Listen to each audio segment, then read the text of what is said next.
Hey guys, welcome to another episode of the Beyond Sunday podcast where we desire to take the conversation deeper. My name's Devin and I'm joined with my friend Shreya. How are you doing today? Good. Thanks. How are you? I'm great. Nice. All right, before we dive into the conversation, take a look at this video.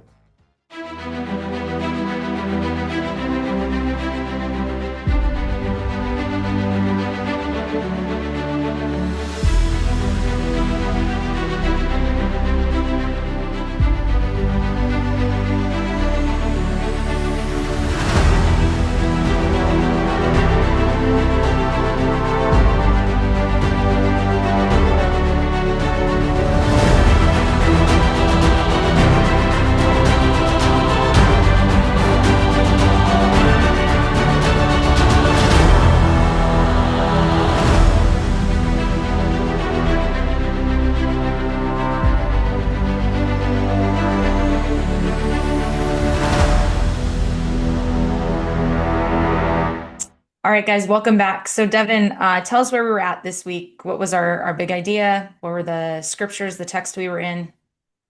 Yeah, the big idea on this week of coming to the tail end of the Epiphany season is that the law is fulfilled through Jesus. So we were in Matthew 5 again. Last week was the Beatitudes. This one, the finished part of that in Matthew 5 of salt and light, but also Jesus' statement to the crowd that he has not come to abolish the law, but to fulfill it. And then that for us led us to finish or to bring in Isaiah 58, which is talking about the fast that they were observing, but some of the things that were existing in there that were not obedient or offered a sort of transformed heart, as well as the observing Sabbath and or not observing Sabbath, I think is maybe more accurate to what Isaiah is bringing out in 58. Yeah. Yeah. We were in those same places, but kind of flip-flopped for us. And this felt a little bit like a part two from last week for us here. Last week we were talking about the way that Jesus revealed righteousness and how oftentimes we've conflated righteousness with religion. But Jesus actually shows us something different in that, and that uh, when we use the ways that we've been blessed to bless those around us, or for the prosperity of the places that we've been planted, that God calls that righteous. So seeking justice, loving mercy, walking humbly with Him. And so this felt like an echo of that, or a continuation of that in the ways that we understand the laws and like why we follow the laws. And so we went back to Micah 6:8 from last week, or 6 through 8 from last week. Mhm. And that led us into Isaiah 58 because there's an echo in both of those spaces, this idea of like, God, we're giving you this thing, sacrifice, this, our fasting or whatever. We're giving this to you. Why aren't you responding the way we want you to? Kind of idea. Aren't you pleased with us? And God calls out in both of those spaces, like the heart posture is wrong.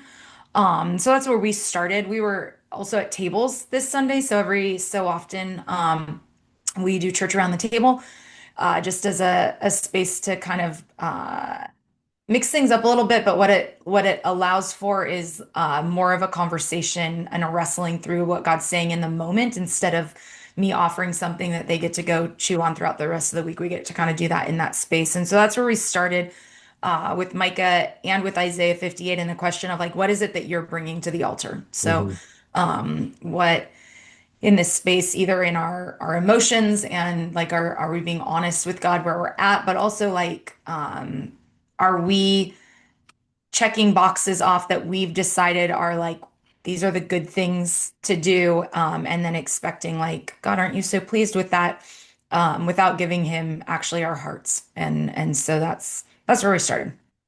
Yeah. Yeah. So much sounds similar where the sense even too of the like that Isaiah 58 brings out that we're doing this fast. Why doesn't God hear us? And how often or in what places does that currently exist now, where we're doing a thing, a spiritual practice, or I would even attach it to a ministry, something we're thinking like, God, aren't you here? Aren't you a part of this? Where are you? We're doing this thing. And so why are you not hearing our cries or attuned to us? And even what Isaiah is offering in that text is like, here's what God, here's the fast that I would want, right? It isn't more sacrifices. It isn't more oil. Actually, I want your heart. I want you to care. I want you to care for and be with me in my presence. But also, if that's the desire, then here's what that looks like. That looks like seeing the needs of others, recognizing that there is injustice, and being people that doesn't just continue on with how you already live anyway, right? Even Isaiah 58 talks about how there was arguing and quarreling and dissension among them, even in the midst of the fast. Like, how is this a fast that honors God? How is this a fast that actually the presence of God would want to be a part of? Mhm. And that's where I even in today's day, in our time here in the present, what are the things that exist for us where we're stepping in? It's like, God, why don't you hear our cry? And it's like, God replying, why would I be there? Why would I be in the midst of that if this is what's existing? Your heart, you're doing this practice, but your hearts are far from me. Right. Yeah, because we've made the practice or the program or the ministry or whatever the end goal. Yeah, And I think that's an echo from the week before. That's also some of what we were in yesterday and just in other spaces is like, do we recognize, in fact, we were even talking about this a little bit yesterday morning, but do we recognize the presence is the blessing and that's the goal and the presence being like relationship with God? Do I recognize that that's the thing? Like, is that the thing I desire more than anything else? Um, because if that's true, then what I understand about the practices or even the way we do church, what that should be is that those things should create a space where I get to meet the Father.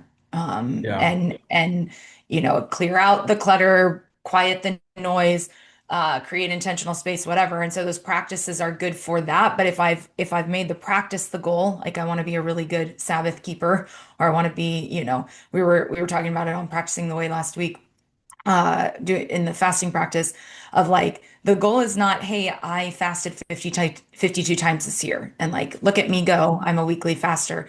The goal is like, do I recognize that when I do this and if I will humble my spirit, if I'll submit my body in this way, I actually get to meet God. It creates space for me to meet God and to be in his presence in a way that I otherwise don't, or that I might miss. And so the with all of the laws, that's what I think had ended up happening, but it happens for us too. And we're like, okay, we've got to do these things. And God's like, I just want you. I want your heart. hmm yeah. And how often are we like, but I've done this really good thing. I've kept the law, or I've practiced this thing so well.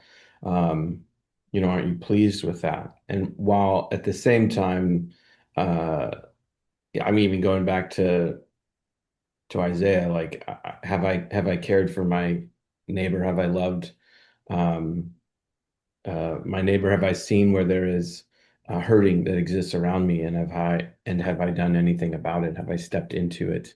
In that sense, especially in that sense of fasting, which for me has been one of those ways in which we did talk about this in our fasting practice with the group about the aligning my entire being, my body, my soul, my mind in alignment with God. That ought to give me eyes to see the world the way that God sees the Yeah. world, right? The hurt that is there, those that are marginalized, those are individuals who God's bringing, uh, um, into my view. Here, Right. here is someone, or here are those that I've asked you to care for and to love. Yeah. Yeah. Which is why, yeah. One of the things that was landing was like, if if the Israelite people, if God's people uh, had actually understood the purpose of the law and walked it out well, they would have looked like Jesus. And that reminded me, and I know we've talked about this on the podcast, but it reminds me of the story that Marty talks about in Bema with his friend Moshe. That's like if the Messiah is here, Yeah. this is what I would expect to see. And there's a wrestle, there's a tension for this man who's like, uh, it when the Messiah comes, it's supposed to usher in a period of the kingdom breaking through. And I should see some restoration in big ways, and I should see some of the brokenness be removed. And how often as Christians we are like, we're just going to follow these rules and these religious laws, many of which are actually like secondary things that have been put in place as like barriers, right? And so we're just going to follow these things instead of understanding or recognizing like the law is actually to bring us in closer to the Father. And when we do that, we actually will be about the business of restoring the brokenness because that's what he's doing and that's where we find him.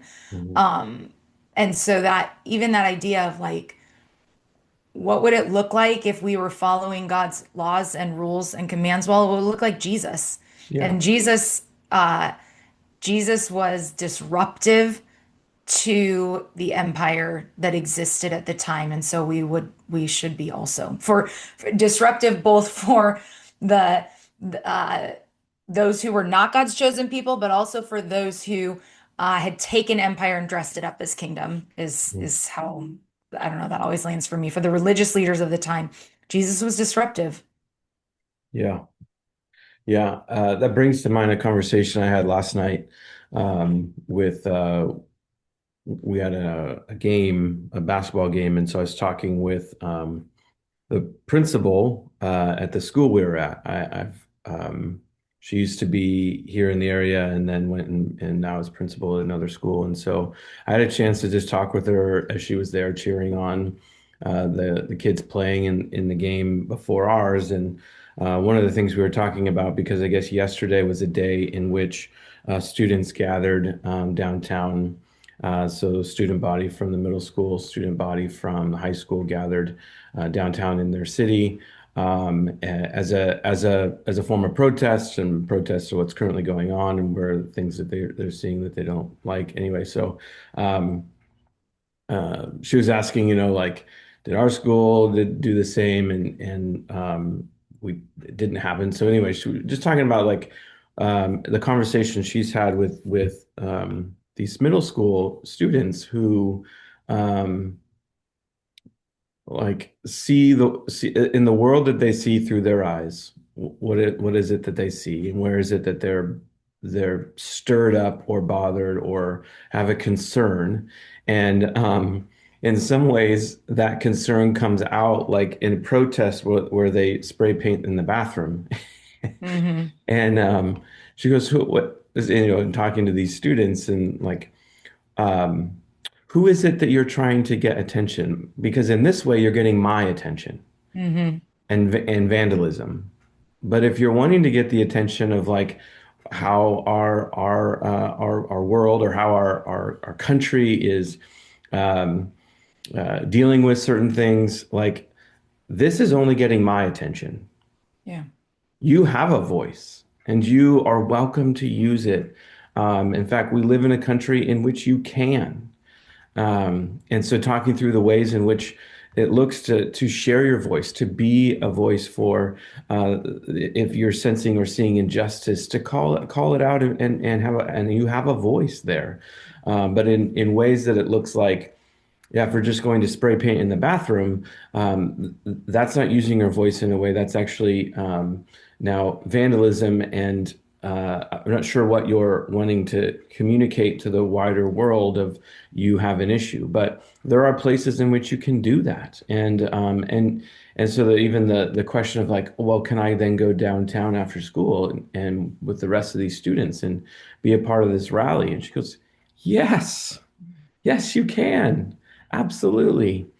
But in the way the conversation then evolved into this, like I think for me, the question to wrestle with is, God, what does it look like to live righteously, to embody Jesus, and going back to God's statement to Cain, if you do what is right, will you not be accepted?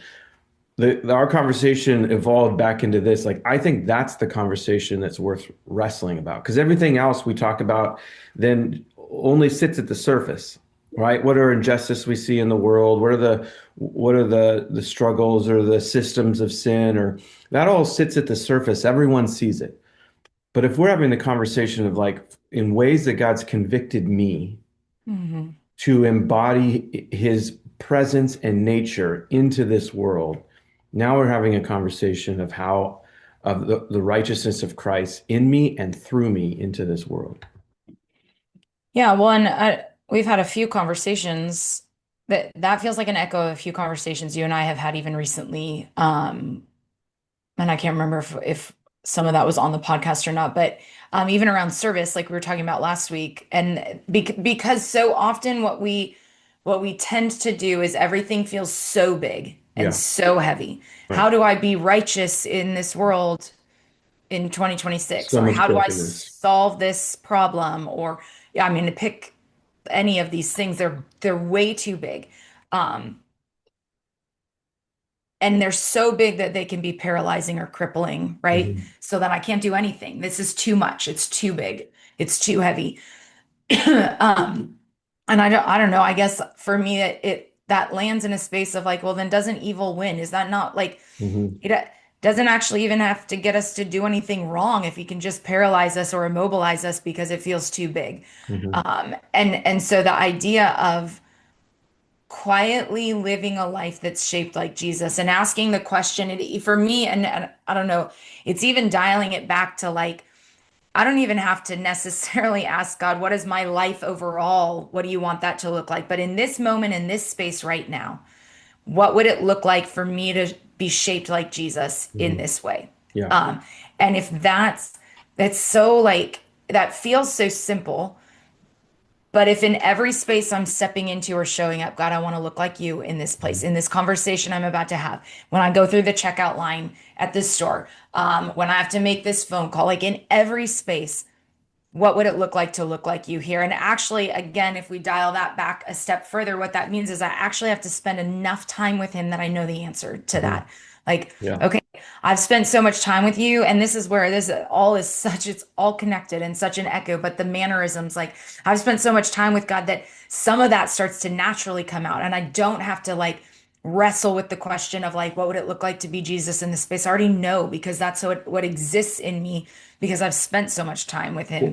Yeah, and And what doesn't it even answer the question in that kind of way to what Jesus ends that portion of Matthew 5 with which is like unless your righteousness surpasses that of the Pharisees and the teachers of the law, you will not inherit the kingdom of heaven. And it's like they knew the law and they followed it, but they didn't have a heart that was attuned to the Father. They were following the letter of the law but not the heart of it. So when Jesus starts healing and doing things on the Sabbath, which is against the law, not against the Ten Commandments, but against the law that they had created as fence posts around it. Now they're like, you are a sinner, you're a lawbreaker. They had followed the letter law, but missed the heart of the Father.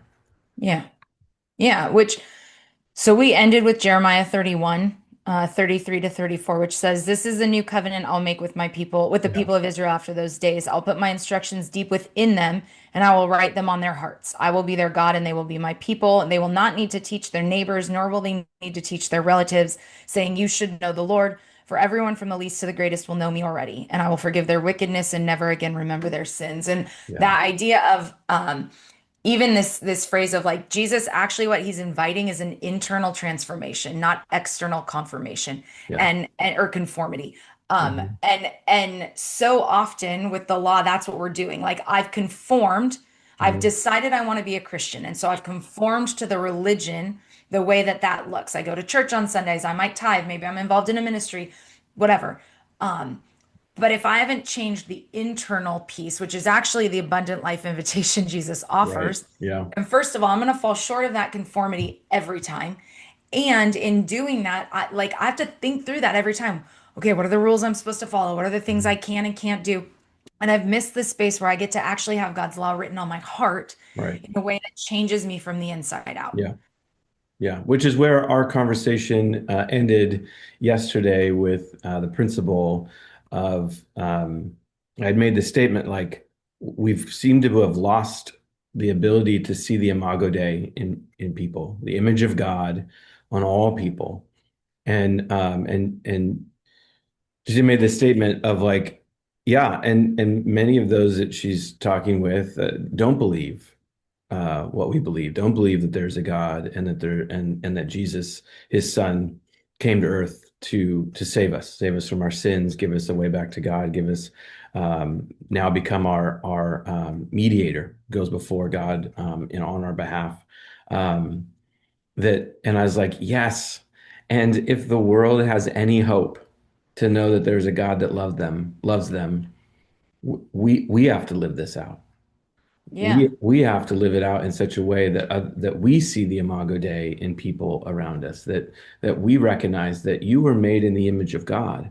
Now, how you may be living out your life or things going on may not be representative of the image of God, but you yourself as a created being here living on earth are made in the image of God. Right.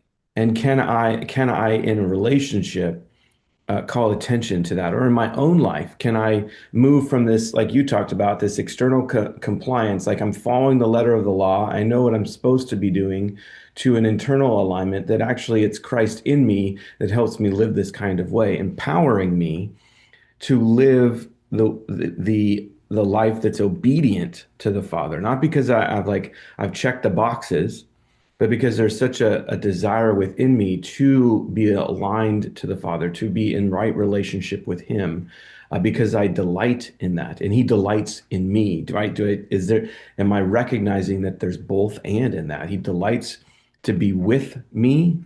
So wants to be with us in the way that I want to have delight to be with Him.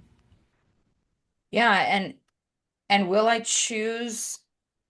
be transformed in such a way that I choose to see people, that I see the Imago Dei in people, even if they never Hmm. conform Conform or in that change. Correct. Because that's what, I don't know, that it baffles me how often we as followers of Jesus, it's like we expect the world around us who doesn't know Jesus to have externally conformed or whatever to these ways, and so we're appalled. Well, they don't act like, and it's like they don't. Yeah, but they don't know Jesus. So Mhm.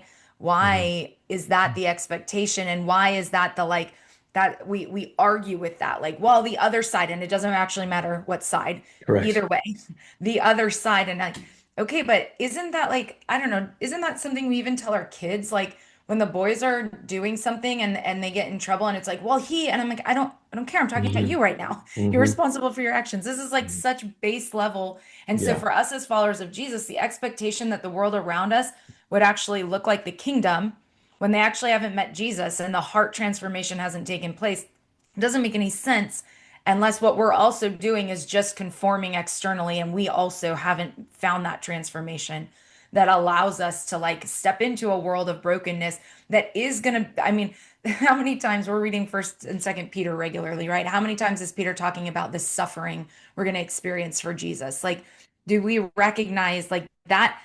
I only hold up under that if it's an internal transformation Yeah. because I know like that I've got God's spirit in me. I've got Jesus walking, working through me, transforming me. That's the Mhm. only space that that works. Yeah. Well, in the Jeremiah 31, God's going to do that. People who have the law written on their hearts and are in community in that way, God's going to do that. I'm Yeah. responsible for myself, but there is something about the community piece in which God brings together that helps us to walk this out faithfully, right? So if I am doing this on my own and I don't have faithful followers of Jesus who are around with me to Right. ask the accountable questions, to wrestle of like, well, in this way, what does it look like? What does righteousness look like, right? To have those kinds of conversations, to wrestle that out, to say, hey, I'm not seeing the Imago Dei in people in this way. There is something about the community piece that we come around, the example that comes to mind is even in the basketball team I'm coaching. We've gotten to a place where it's like you have got to cover for one another. If you are only concerned on defense, And I realize I'm going to offer a sports Oh, analogy, so I'm I'm going to walk you through this. I'm following. But in the ways on defense, that if you're only concerned with one player, there are four other players on the court, 10 in total, 5 and 5. And so if you are one person and like, I only have number 10, number 10's the player that I have. And as long as I'm just taking care of number 10, that's all I have to worry about. Well, that's not actually how it works in basketball.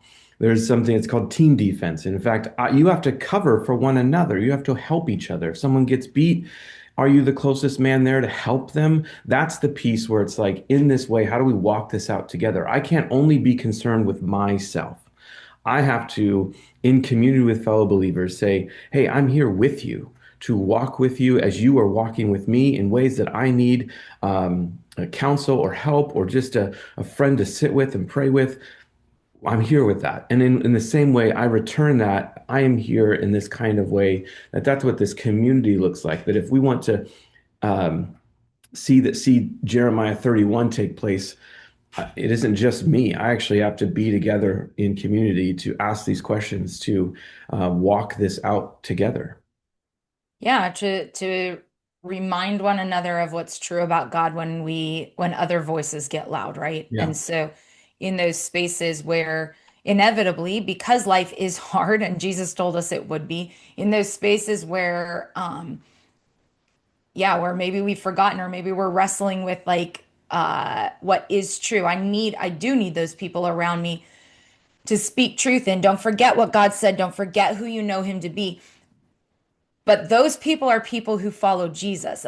If I'm expecting the world Yeah. around me Yeah. to Right. offer that, No. that's so misguided. And that's what we've done, I think, so often throughout history, is that we've created this expectation. Like we actually want the systems and the policies around us to just hold that straight for us. It Hmm. doesn't cost me as much, actually.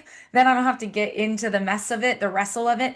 Let's Yeah. just make the rules look like that, which is some of what the Pharisees did in the first Yeah, place. and That's what isn't the that what rules and Jesus is barriers. calling out, right? Yes, It is like I haven't come to abolish these laws. right. I've come to fulfill it. Now, I do wonder if Jesus is actually offering all of the laws that are in the Torah of how there's, or if it's the commands. If it's the Ten Well, Commandments. I've not come to abolish this. so, okay, so what I read was that when Jesus says, anytime that law and prophets is together, because it's not, this specific verse in Matthew 5 is not the only place that this is called out. Anytime law and prophets are together, the Hebrew people would have heard the entirety of the Old Testament, their entire Bible. Yeah. And so, in that, because that does change this a little bit, uh, Jesus ultimately is like not only talking about these laws or commands, like this is not just the 613 Levitical laws, Mhm. it's not just the 10 commandments. What he's saying is like, I'm the fulfillment, like I have come to make full every part of this Hebrew Bible that you have that helps you understand who God is and who you are and what the world's supposed to look like. I've come to fill every part of that full. And so in doing that, what I've done is I've given you this I've displayed the intent of these laws. I've shown you what it looks like. I've filled the places you'll never be able to fill that you weren't able to fill. And Mhm. I've shown you what it looks like to walk this out. And that is beyond just like following the laws. That's where that heart piece of like, do we recognize that all of scripture is actually part of this story where God's showing us what it looks like to be his people, to be humanity the way he designed us to be. Yeah, to walk and to live with God, to walk and to live with others, right? If Jesus is questioned about what's the greatest command, it's like it's the Shema. It's love God Right. with your heart, mind, soul, and strength. And then he goes, in the second is like it, love your neighbor as yourself.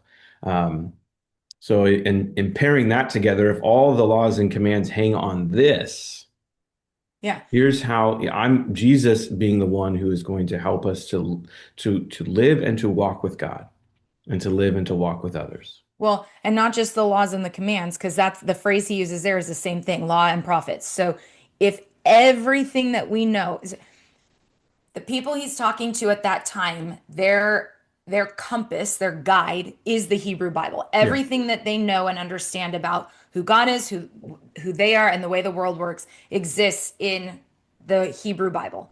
And what Jesus is saying is that all of that hangs on these two things. Love Yeah. God with all your heart, soul, and mind. Love your neighbors as yourself.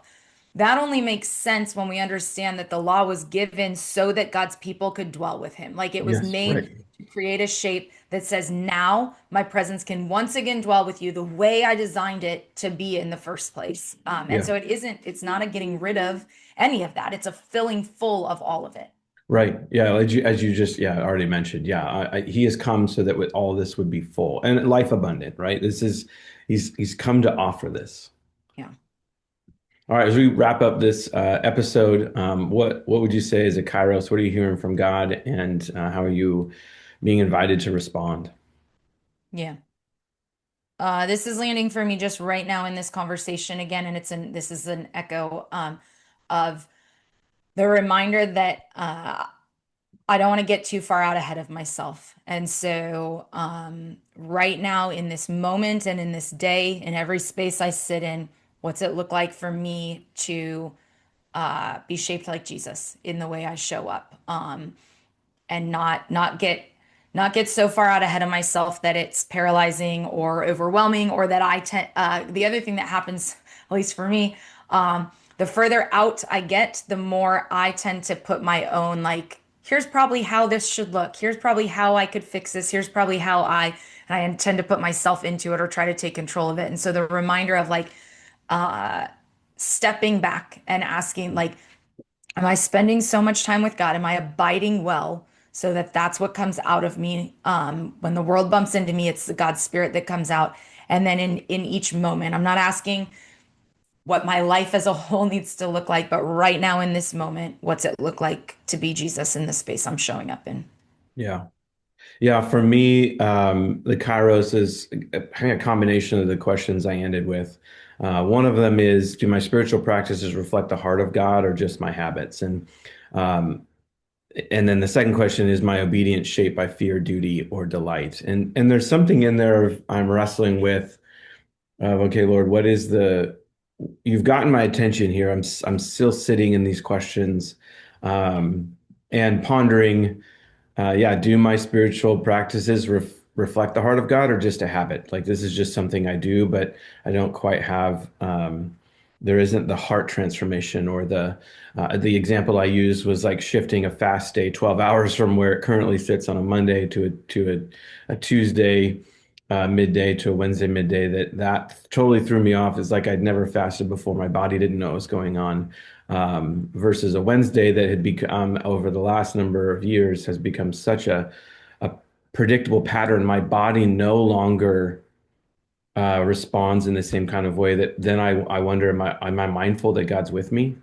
If fasting is meant to make me more attuned to the presence of God, has it become a habit and where I'm less attuned? And what other spaces or habits in my life am I less attuned to the presence of God when initially when I started them were meant so that I would sense his presence more? Right. And so I don't have a lot of answers there. I'm doing a lot of searching and discerning, God, what is it? If fasting is one of those that came to mind even on Sunday, what other spaces have just become habits or practices, but really don't offer a heart transformation or I'm attuned to his presence with me? And then the other one is my obedience shaped by fear, duty, or delight of like, and this is also some of my upbringing or just as a kid growing up in the church, honestly, like, here's what you need to do, go do that, just do this and do it the right way. Am I obeying God out of delight, right? The thought of delight, in obeying God that would be a delight as growing up as a kid. And maybe this is just the nature of being a delinquent child who is all kinds of trouble for his parents. The thought of like obedience and delight don't always share the same plane Hmm. within my soul. Hmm. But there is something that's where I'm caught on that question. There is something here of like, actually, I desire to be obedient and I desire for there to be delight in that obedience. Because that sounds like the goodness of God. Right. Yeah. So still, I don't think I've got to like, what am I going to do about it? But it's just some mining out. There's those questions are sticking for me and discerning what are those areas that I'm not attuned to his presence? And then also, where is it that obedience has not been a delight and why? Yeah, it's good. So, It's good stuff. yeah. Hey guys, thanks for listening in and being with us on this episode. We hope and pray that your conversations are going beyond Sunday. In what you heard in this one, I think we were all over the place, Shreya. But this is kind of how it goes in these conversations as we go beyond Sunday of what God is still stirring in our hearts. And so we hope and pray that you too are God stirring in your heart and soul, and that you are having conversations that go beyond Sunday. So have a great week.